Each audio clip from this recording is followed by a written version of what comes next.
শিক্ষক শিক্ষিকাদের, তাদের হাতে তো কোনো অস্ত্র নেই, একটা ছবিতে তো আমরা দেখতে পেলাম না, কিন্তু তাদের পুলিশ এভাবে নির্বিচারে মারলো, লাঠিচার্জ, গলা ধাক্কা, ঘুষি। দেখো, পুলিশের যেটা বক্তব্য সেটা হচ্ছে যে আজকে যখন আন্দোলন চলছিল সেই সময় আগে থেকেই পুলিশি ব্যবস্থাও ছিল, যেহেতু এটা একটা ঘোষিত আন্দোলন, এই চাকরিহারা শিক্ষকদের কসবায় ডিআই অফিসে অভিযান, এবং সেই কারণে আগে থেকেই পুলিশি অ্যারেঞ্জমেন্ট ছিল। এখন অভিযোগ যেটা পুলিশের বক্তব্য, যে এই যারা আন্দোলনকারী তারা গিয়ে জোর করে ব্যারিকেড ভেঙে ঢুকে পড়ে এবং সেই সময় ধস্তাধস্তি হয়, তাতে পুলিশের ওপর এই চাকরিহারারা আক্রমণ করে বলে অভিযোগ, এবং তাতে পুলিশের 3 জন আহত হয়, যাদেরকে হাসপাতালে পাঠানো হয়েছে বলে পুলিশের দাবি। এখন প্রশ্ন হচ্ছে, যে সমস্ত ছবি আমরা দেখলাম, যেভাবে পুলিশ লাঠি চালাচ্ছে, যেভাবে পুলিশকে এখানে লাথি মারতে দেখা যাচ্ছে, যেভাবে গলা ধাক্কা দিতে দেখা যাচ্ছে, সেখানে প্রশ্ন হচ্ছে এটা অন্য কোনো নয়, এটা কলকাতা পুলিশ ফোর্স। এরা এই ধরনের আন্দোলন আটকাতে রীতিমতো সিদ্ধহস্ত, দীর্ঘদিনের এদের ট্রেনিং রয়েছে, প্রশিক্ষণ রয়েছে, এবং সেই প্রশিক্ষণ থাকার পরেও এটা কোথায় এই প্রশিক্ষণ দেওয়া হয় যে আন্দোলনরত এই যারা আন্দোলন করে তাদেরকে আটকানোর জন্যে লাথি মারতে হয়? এটা কোন প্রশিক্ষণে কলকাতা পুলিশকে শেখানো হয়? এইটা কিন্তু আমাদের কাছে পরিষ্কার নয়। প্রশ্ন হচ্ছে যে পুলিশের যে দাবি যে আন্দোলনকারীরা প্রথমে ধাক্কাধাক্কি শুরু করে এবং তারপর পুলিশ লাঠি চার্জ করে, পুলিশ লাথি মারে, পুলিশ গলা ধাক্কা দেয়। এখন প্রশ্ন হচ্ছে যে যেভাবে পুলিশকে আজকে আমরা দেখলাম আন্দোলনকারীদের ওপর আক্রমণ করতে, তাতে স্বাভাবিকভাবেই এই প্রশ্ন ওঠে, এই আন্দোলনকারীরা তো অন্য কেউ নয়, এরা স্কুলে পড়ান, এরা শিক্ষক। এই শিক্ষকদের, আন্দোলনকারী শিক্ষকদের লাথি মারার প্রশিক্ষণ এটা কলকাতা পুলিশের কোন ইনস্টিটিউটে দেওয়া হয়? কোন ইনস্টিটিউটে প্রশিক্ষণ পেয়ে এই পুলিশ কর্মীরা শিক্ষকদেরকে লাথি মারতে শিখলেন?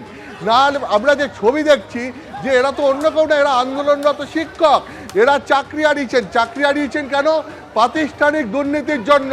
যে দুর্নীতির জন্য তৎকালীন শিক্ষামন্ত্রী থেকে এসএসসি চেয়ারম্যান থেকে মধ্যশিক্ষা পর্ষদের সভাপতি, তাদের সবাইকে সিবিআই গ্রেপ্তার করেছে, যেখানে এসএসসি স্বীকার করে নিয়েছে দুর্নীতি হয়েছে, হাজার হাজার অবৈধ চাকরি প্রার্থী চাকরি পেয়েছে, এবং একটা সরকারি প্রতিষ্ঠানের ওপর ভরসা করে যে সমস্ত যোগ্য চাকরি প্রার্থী তারা চাকরি পেয়েছিলেন, তাদের চাকরি চলে গেছে আদালতের রায়। তার কারণ কি?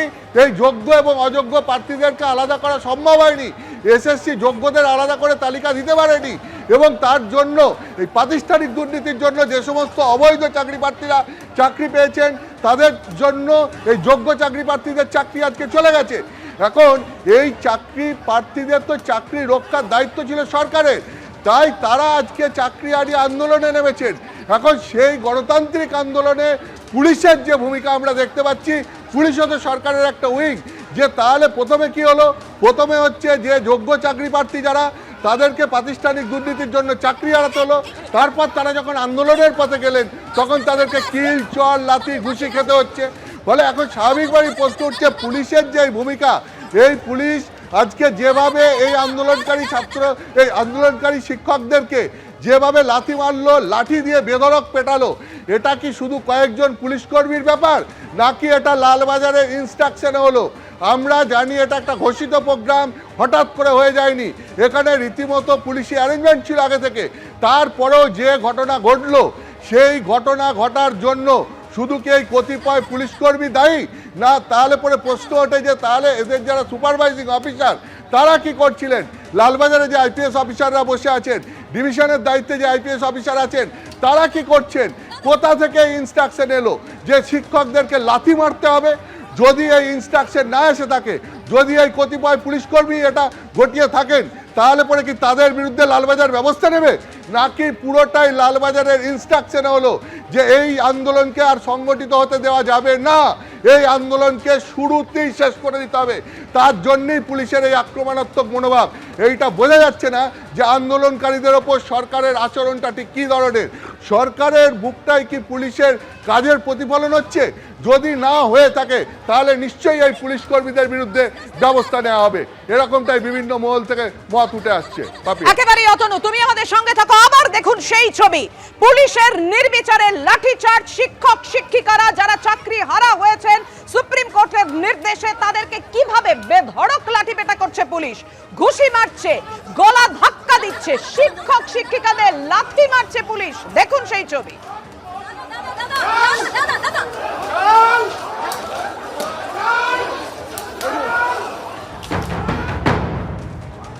মুখ্যমন্ত্রীর যদি দম থাকে আমাদের সাথে ইনডোর স্টেডিয়ামে ভাষা বক্তব্য না, 1-to-1 বক্তব্য করতে বলবেন আমাদের সঙ্গে।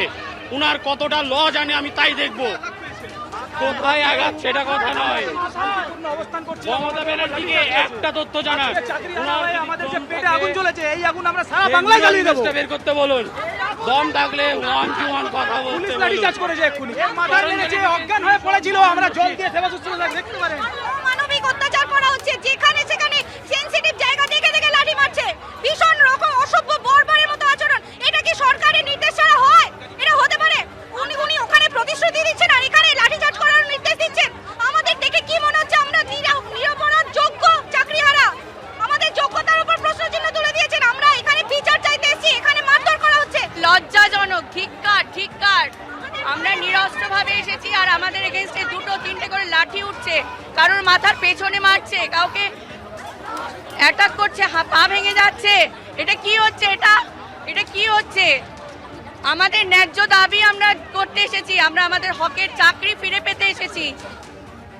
অর্থাৎ চাকরিহারারা বলছেন আমরা আমাদের হকের চাকরি চাইতে এসেছি, সসম্মানে সবেতনে চাকরি করব, কোনোভাবেই ভলেন্টারি সার্ভিস নয়, সেটা চাইতে এসে আমাদের গলা ধাক্কা, লাঠি আঘাত কেন খেতে হবে? বিভিন্ন জায়গায় আমাদের আঘাত করেছেন, লাঠি দিয়ে বেধড়ক ভাবে আমাদের মারা হয়েছে, এমনটাই অভিযোগ করছেন চাকরিহারারা। দেখতে পাচ্ছেন সরাসরি ছবিতে একেবারে স্পষ্ট, দেখুন মেরে মাটিতে ফেলে পেটাচ্ছে পুলিশ, একেবারে স্পষ্ট। আপনারা কিছুক্ষণ আগেই দেখলেন একজন চাকরিহারা, তিনি শিক্ষক, তিনি কথা বলতে পারছেন না, এমন ভাবে তাকে পুলিশ মেরেছে, তিনি অভিযোগ করছেন। এমন ভাবে মারা হয়েছে, কারুর ক্ষেত্রে পুলিশ মারতে গিয়ে সেই লাঠি পর্যন্ত ভেঙে গেছে। বুঝতেই পারছেন তার অভিঘাত কতটা ছিল।